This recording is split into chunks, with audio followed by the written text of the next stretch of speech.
Welcome to day 11 of our Cornerstone fast. Pam and I were in our 30s when we did our first 40-day juice fast.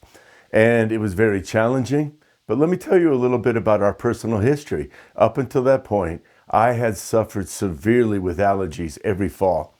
Pam was told by her doctor that she was allergic to Florida. I never knew a day when Pam's eyes weren't itching her or she would be sneezing in the morning. And so that was the way we did life. Little did we know that after the fast, Pam for the last 2 years a little bit, but we have never since had allergies again.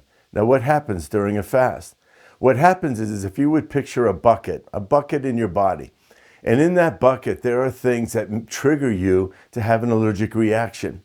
If your bucket is completely filled, here's the level of your tolerance, and your bucket's completely filled. It only takes one little small particle of pollen to push you right over the edge, and then your histamine kicks in, and you have this super allergic reaction.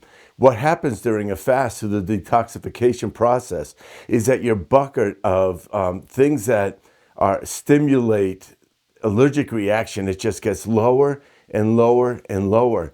And so that you have more of a wiggle room, so that if one piece of pollen comes into your life, it's not able to push you over the top, but it stays within the realm where your body doesn't have that reaction.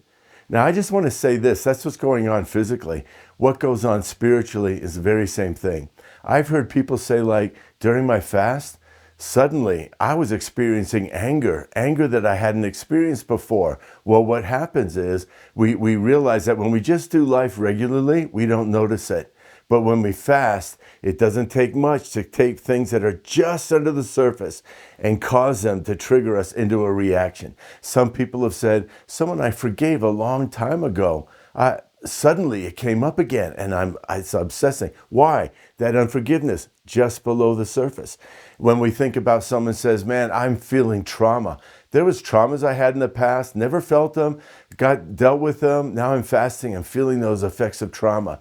Here's what the Lord is doing in your fast. He's revealing things that might just be below the surface. Bring them to the Lord. Deal with them. Don't let them condemn you. Just say, God, there's some stuff still there. And Lord, I'm praying by the Spirit of God to just pull them up, Lord God, so that those things are deeply, deeply removed from me. And I no longer have a physical or spiritual response to certain things.